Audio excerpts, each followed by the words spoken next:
customer saya diambil, saya ditendang. Saya merasa sangat tidak adil dulu. Kamu mau nendang saya, kompensasinya apa? Paling tidak kalau saat kamu sebagai seorang teman, paling tidak ya udah saham kamu saya berapa saya bayar, dividen berapa saya balikin gitu loh. Betul. Tapi mereka malah menjawab menantang, kamu mau jalur hukum silakan, tidak ada kompensasi. Prosedur udah kita ikutin, tetapi ya kenyataannya kasus itu seperti didiam gitu loh, nggak ditindaklanjuti. Ya kita sebagai rakyat kecil yang minta keadilan supaya proses kita seperti biasanya ditindaklanjuti aja. Halo, selamat pagi, kembali dengan saya Alvin Lim di Quotient TV teman-teman. Hari ini kita kedatangan seorang anggota masyarakat juga yang hadir di kantor LQ Indonesia Law Firm, ingin menyampaikan kritiknya dan juga ingin menyampaikan kasus yang sedang dihadapinya teman-teman ya. Pak, silakan perkenalkan diri. Ya, nama saya Lim Li. Saya punya satu teman dengan inisial GPC. Awalnya GPC saya ini adalah customernya si GPC. Si GPC ini mencarikan saya manggis, bantu saya packing untuk saya ekspor ke Cina. Nah, untuk ekspor ke Cina ini dibutuhkan satu packing house yang sudah terregister di Cina. Nah, kebetulan pada akhir tahun 2021 izin ekspor PT GHF ini sudah keluar dan sudah bisa ekspor ke Cina. Nah, sebelumnya saya pakai packing house teman saya satu lagi. Nah, karena si GPC ini melihat potensi saya besar, customer saya banyak, pengiriman saya manggil saya ke Cina besar, maka diajaklah saya masuk ke PT GHF ini.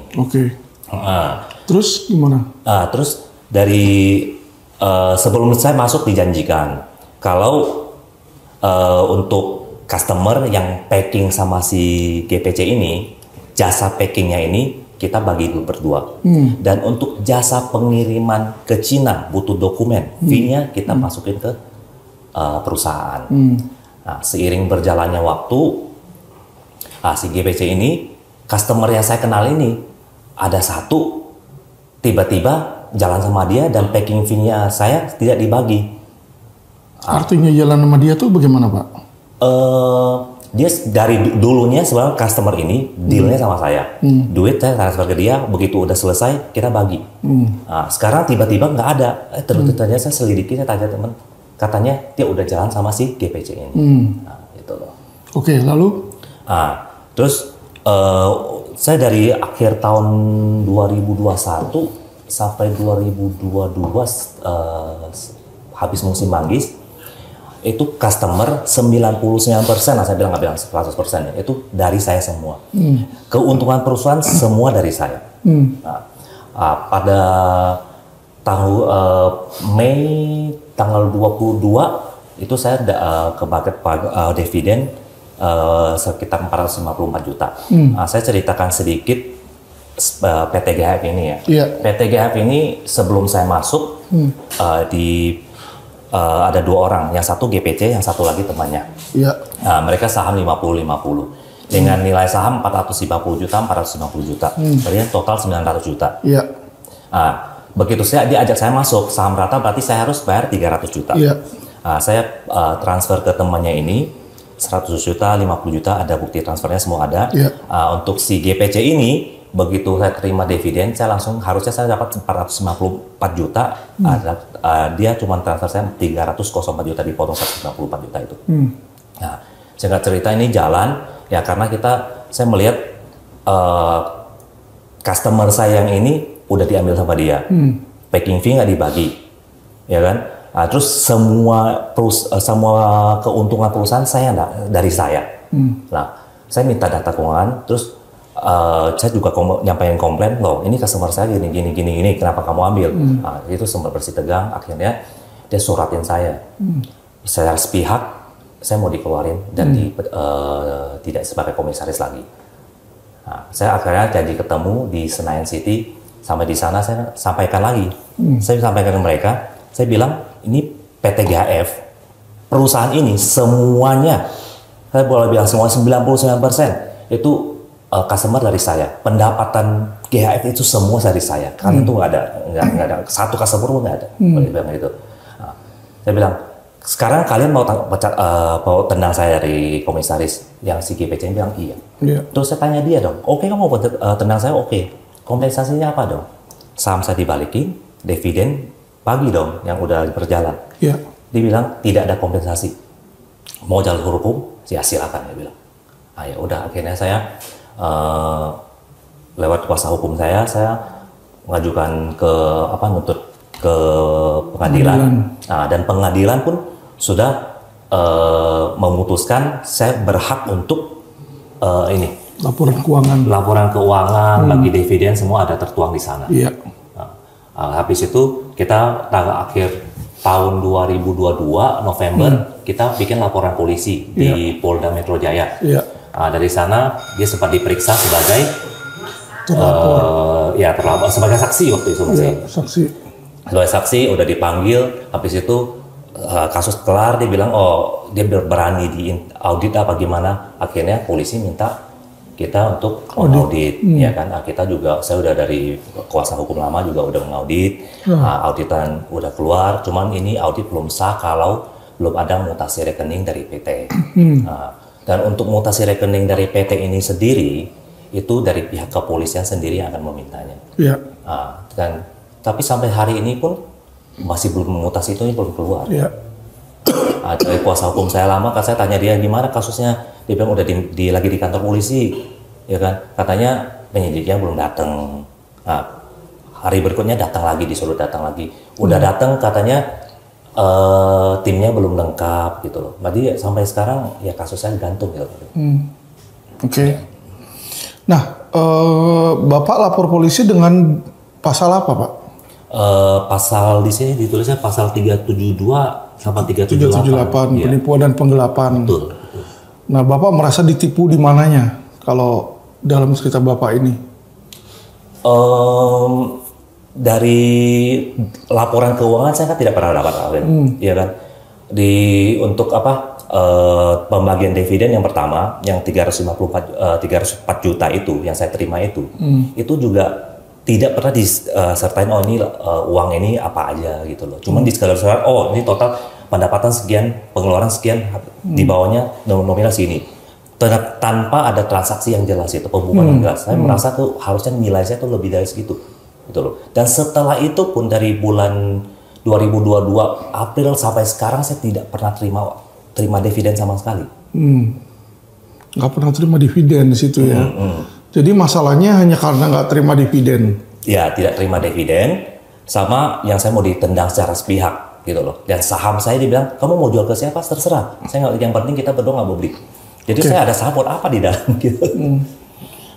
Jadi pemirsa, teman-teman, kita dengarkan bahwa ini yang sering terjadi ya, kasus yang dimana kadang awalnya mereka berteman baik, ngajakin bisnis bersama-sama. Tapi ketika orang bersahabat dan ketika orang berhubungan sama uang itu dua hal yang berbeda ya. Jadi sahabat kalau dicampurin sama uang ini kadang-kadang jadi sensitif di situ, dan hanya karena uang bisa-bisa ngerusak hubungan di situ ya. Hubungan Bapak udah agak rusak juga berarti ya, Pak ya? Kira-kira. Nah, kalau Bapak lihat solusi apa sih yang sebenarnya Bapak inginkan?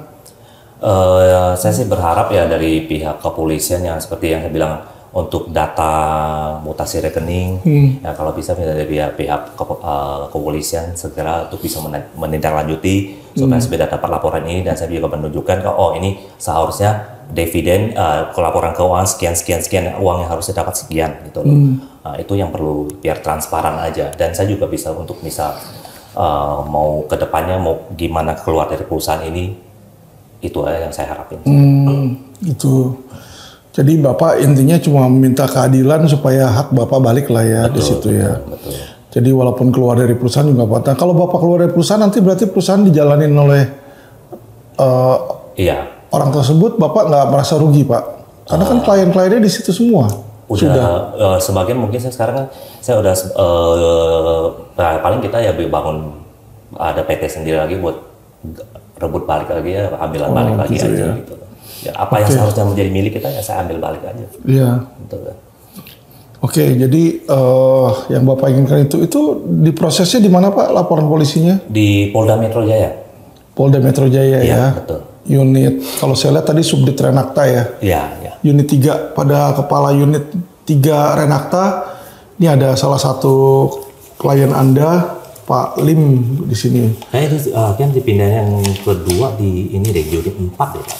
Unit 4 ya? Iya. Saya baca di SP2 HP-nya tadi unit 3. Ada ini yang laporan yang keduanya, ini Pak, yang untuk yang laporan keduanya dipindahin kalau nggak jadi.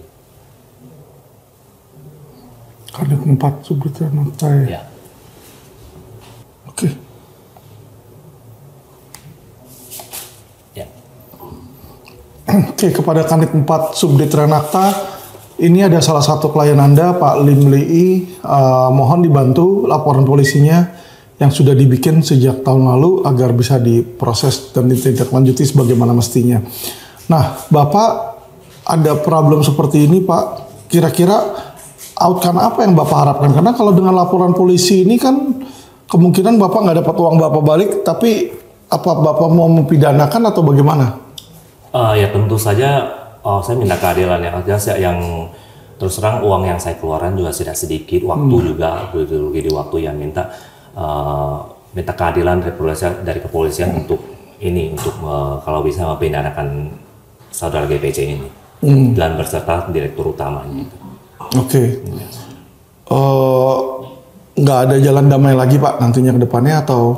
Ya kita lihat dari pihak sana, soalnya sebelumnya itu kita udah ngajak mereka ketemu, saya udah ngomong baik-baik, ya kan, sebelum kita masuk ke jalur hukum, saya udah ketemu loh, saya dari Bali datang ke Jakarta, ketemu mereka khusus bilang kompensasinya apa. Saya juga nggak, sebelum kasus ini besar, saya udah ketemu sama mereka. Saya bilang, kamu mau dana saya, kompensasinya apa? Paling tidak kalau kamu sebagai seorang teman, paling tidak ya udah saham kamu saya berapa saya bayar, dividen berapa saya balikin gitu loh. Betul. Tapi mereka malah menjawab, menantang, kamu mau jalur hukum silakan, tidak ada kompensasi, saham kamu mau jual ke siapa terserah gitu. Nah itu yang bikin saya lumayan sakit hati Pak. Iya. Ya kan, saya udah customernya ini yang PT GAX semuanya dari saya, boleh sih bilang Pak. 99% itu dari saya. Nah, kenapa dengan kasus begini customer saya diambil, saya ditendang? Saya merasa sangat tidak adil gitu. Iya. Ya, itu sih, bisnis kadang-kadang kotor ya Pak ya. Betul. Nah kalau Bapak lihat seperti ini, dengan usaha yang ada sekarang, orang bisa bilang bahwa Bapak sebenarnya udah untung karena masuk uang cuma 300 juta, tapi udah dibalikin 400 Pak, atau gimana itu? Itu kalau mau dihitung begitu mah, kalau misalnya saya jalanin sendiri Pak ya, saya perkiraan saya tuh omset saya dari bulan November sampai ini harus sepanjang 2022 omset pengiriman saya di PT GAF itu lebih dari 50 M Pak.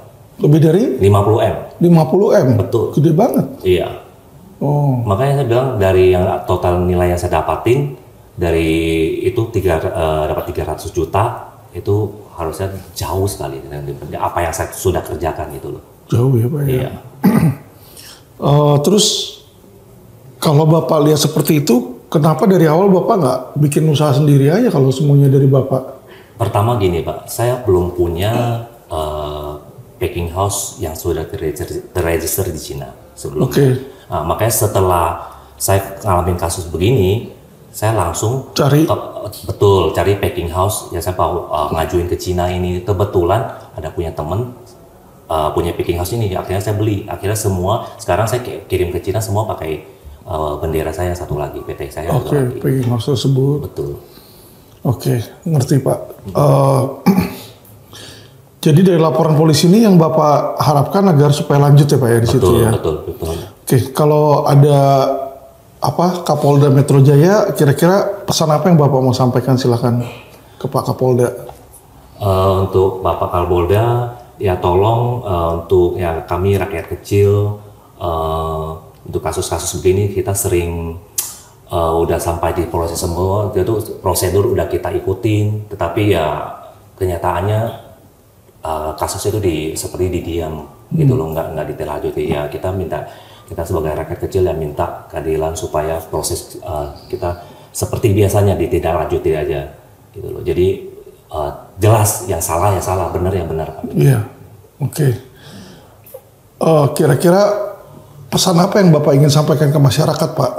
Belajar dari pengalaman Bapak ini supaya mereka mungkin nggak jatuh ke kesalahan yang sama. Iya, kalau untuk sekarang sih saya berharap untuk masyarakat siapapun itu, maupun ada kita teman, saudara ataupun adik kandung sendiri, saudara kandung sendiri pun ya, kalau misalnya mau ada bisnis apapun lebih baik tertulis, ya. Mau di notaris apapun atau gimana yang ada kekuatan hukum, biarpun itu kita bukan tidak percaya, tetapi justru karena kita percaya kita harus ada bukti tertulis gitu loh. Jadi kedepannya ada kasus saya seperti ini, kita tinggal keluarin. Nah ini sebelumnya kita pernah berjanji juga tidak sebagai hanya dari lisan aja, harus ada berupa tulisan gitu loh. Kalau bisa ada saksi notaris apa gimana, itu akan jauh lebih baik.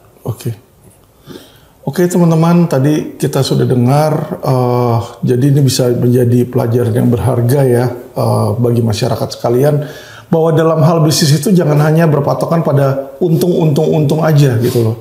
Untung kalau semuanya berjalan dengan baik-baik. Kalau ada problem, ada masalah, atau ada oknum-oknum yang masuk dalam situ, bukannya untung malah nantinya jadi buntung dan jadi pusing dan buang-buang waktu teman-teman ya. Yang dialami oleh Bapak Lim ini sebuah pelajaran berharga bagi beliau ya, walaupun saat ini beliau sudah menang di pengadilan ya, sudah ingkrah putusannya, tapi juga pihak lawan tetap tidak mau mengikuti ya Pak ya, putusan ingkrah tersebut. Makanya beliau sekarang lapor ke polisi berharap adanya keadilan. Jadi kita doakan agar Bapak Lim ini mendapatkan keadilan. Ada pesan lagi Pak yang Bapak ingin sampaikan mungkin sebagai penutup? Apa ya Pak, saya juga bingung. Ya itu aja, kita untuk masalah bisnis hati-hati. Kita kadang kita mau kerja jujur, lurus, tapi kadang dari pihak ada godaan mungkin apa gimana yang membuat mata kita kilaf aja itu. Oke, baik. Oke Pak, terima kasih atas kehadiran Bapak.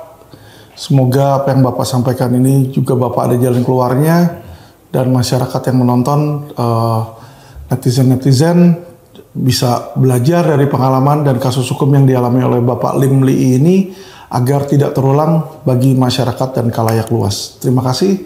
Salam cerdas hukum.